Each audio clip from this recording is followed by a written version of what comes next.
what he's hearing at the house. Yeah. Nobody's told him that that's the wrong thing to say. He just thinks it's right. Yeah, I'm not justifying it, but still. Yeah. He's a product of his environment. Yeah. And shit hit the fan. People started ganging up on him. He came home hurt.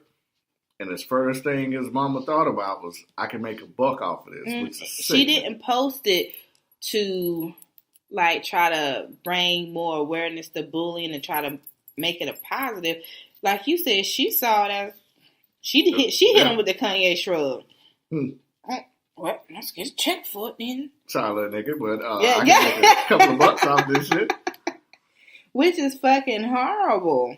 Yeah, it's the worst, man. It's the worst. So speaking of bullying, Remy Ma and Azalea Banks was going back and forth earlier this week. Did you see it? No.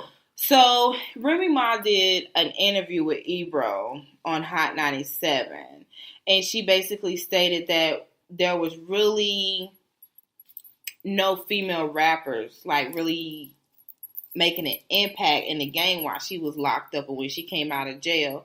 Her words were, it was basically tumbleweeds. What did she say? She said, quote, "When I came home, it was nothing. It was tumbleweeds blowing through as far as female artists and rap is concerned."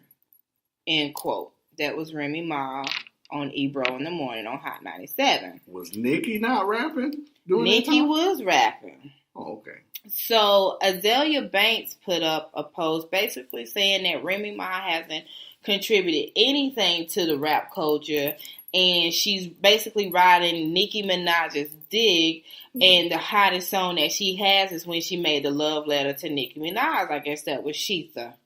So Remy Ma took it upon herself to post, as people like to say, receipts, text messages that Azalea Banks had sent to her.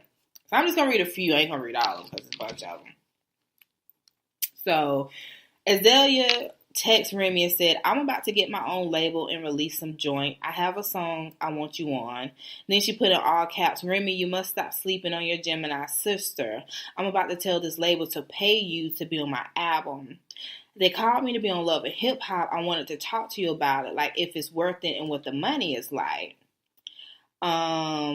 Then November 27th of last year, Azalea tweeted, text Remy, "Dealing with so much depression lately. I feel so trapped and like I can't get ahead. And like I'm always being made fun of, like the whole world think I'm a joke." And then Remy texts her, "Don't let this stupid industry drive you crazy. This era is fucking stupid. They don't take shit serious." And then Azalea was like, "I don't have money for bills or the studio or anything. I haven't been booked for anything in a long time." Then she started talking about Nicki. She said she's talking all that shit, and guess who got a Grammy now? Talking about, because, you know, Remy got nominated for a Grammy when she came home. Yeah. And then she's like, when you get a second Grammy before she's even got her first, she will know what time it is. That whole Black Beetle remix is about you. That's corny. Why is she like this? So it's a whole bunch of tweets. But basically, Azalea, you're trying to ride both ways. Like, sis, you just need to sit down and just really need to concentrate on you and your music and what you're trying to do, instead of trying to ride the wave of Remy or Nicki, trying to decide whose side you're going to be on whenever it might, you know, benefit you the most. First off, I never even heard of Azalea Banks. So no one has. Yeah. The fact that she's a nobody. Very much a nobody. She should just shut the hell up. She should. I've never heard her music. I've never even heard of her. I used to get her confused with Iggy Azalea. That's who I thought of initially. I was like, the fucking Australian? I was like, Iggy Azalea? Are they the same people? I was like, Iggy? Right, then Iggy, you know, they started posting pics of Iggy. I was like, oh, okay, she's black. And then I finally seen a picture of Azalea, and I was like, what the fuck is wrong with this bitch? You got a picture of this girl? Of Azalea? Yeah. Oh, yeah, you never seen her? Hold on. She's not cute at all. I mean, Remy, though, Nicki was smashing the game. But there's not a whole lot of female rappers there who can actually rap. They are, but they're not getting promoted correctly. I can't spell her fucking name. Damn, hold on, let me find a hashtag. You know, when Nicki came out, I think it was no one was really doing what Nicki started to do at that time. And I'm not saying no one has never did what Nicki done, because let's face it, Nicki took the blueprint a little Kim and ran with it. I'm always gonna stick by that. And I really feel some type of way sometimes when she doesn't acknowledge that, like, come on. She got a whole swag from Kim. You got everything from Kim, the wigs, the poses, the sexuality, all of that good stuff. Like, just pay homage to those who came before you. But I think when Nicki came out, like, no female rapper at that time exuded that sexuality the way Kim did back in the 90s and early 2000s. She need to give props to Safari. Yes. You can tell she and Safari are not together no more. Yeah, because them lyrics is trash. They are. I ain't heard nothing good from Nicki in years. I don't think Nicki's like that hot of a lyricist like people try to say she is. I just think she's the most successful at this point as far as female rappers, and she's the hottest, so that's who everyone goes to for a feature. Pretty much. But now we got Cardi B.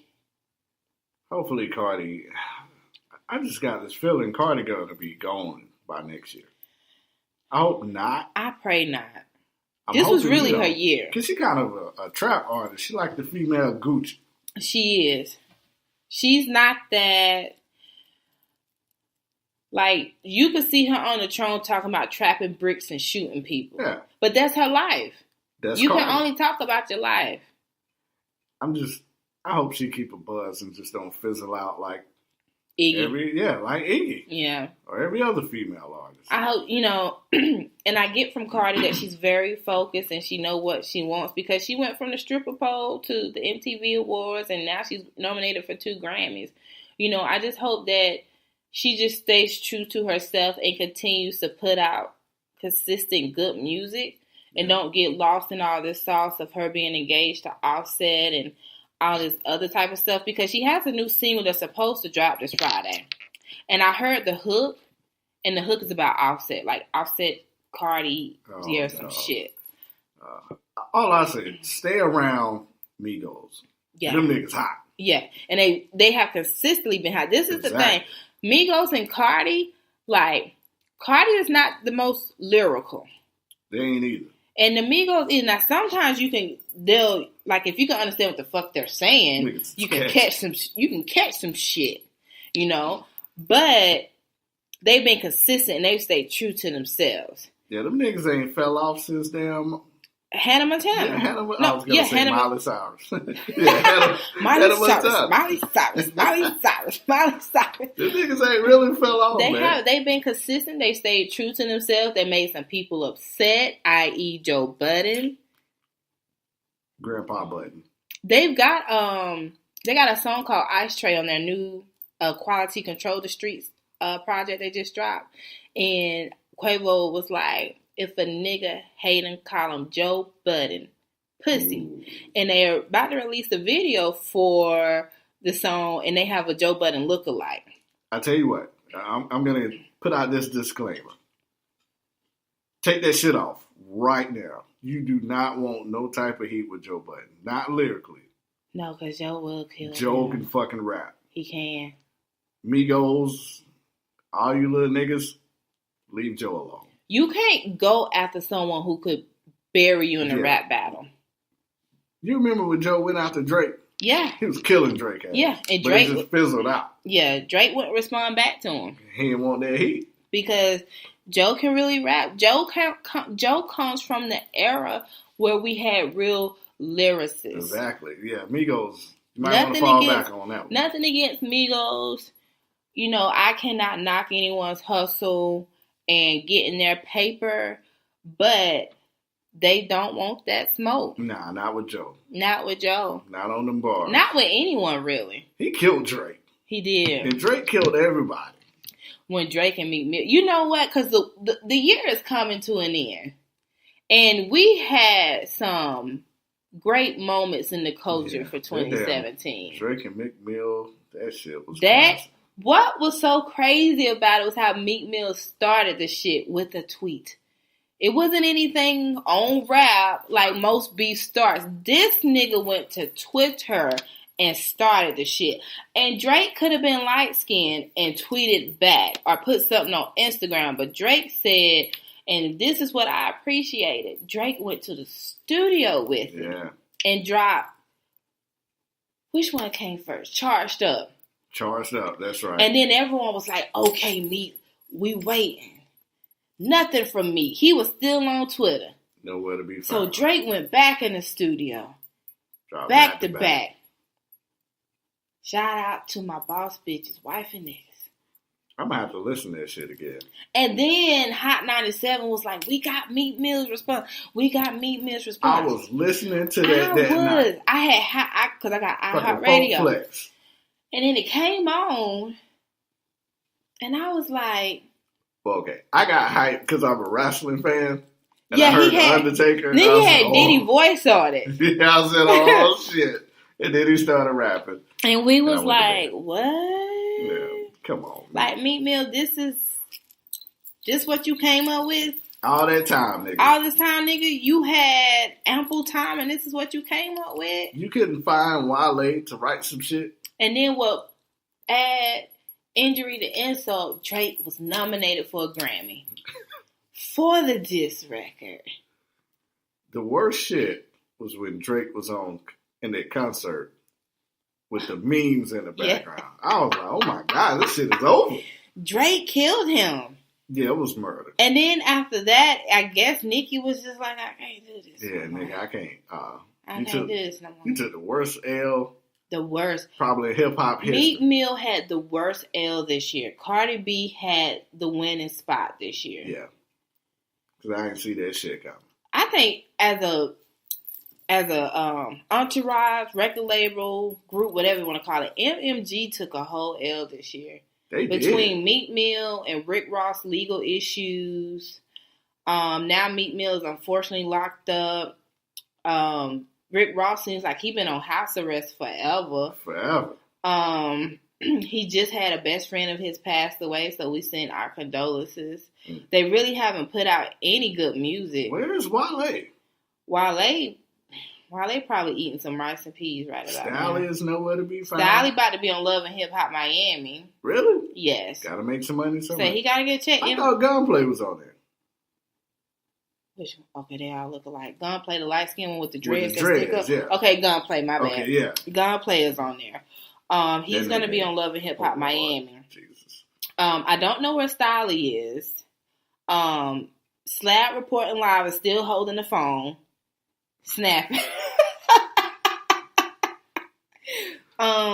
But I mean, musically they took a L. Rick Ross has the Wingstops and the Checkers. So I guess business wise, he took a win. I hate when people come on my live and tell me to check my email. I get notifications. Shade. Like that shit. Don't that piss you off though, little brother? Like your phone goes off with the emails. It does. Like don't. Like, I'll post a picture and they'll be like, check your email. Bitch, I know I have an email. I got a notification. I don't need you to text me, tweet me, DM me, comment up under a picture that you sent me an email. My phone, my laptops, all that go off every day with notifications. And I'm going to shout him out. A1 out of New York. Word, keep that same energy. I always have the same energy. I keep that same energy when I delete your email. That's me being petty. But anywho, but yeah, MMG to me as a whole musically took a L this year. Cardi B definitely took a win this year. Yeah, she came out. She probably had the best year out of everybody. Nicki took a L to me this year. Yeah, because I ain't hear shit musically. You know, okay, so when Remy dropped Sheetha, that was a win for Remy. When she dropped that second single that no one remembers, that was an L. Great. And then Nicki took the Meek Mill route and waited 30 years and dropped 3 songs that I don't remember. Those shits was whack. They was whack. Then she was just featured on Lil Uzi how you say his name? The little boy with the little shoulders. I don't listen to little niggas. Yeah. I think, to me, though, Nicki took an L musically. She did. Remy took an L and a W.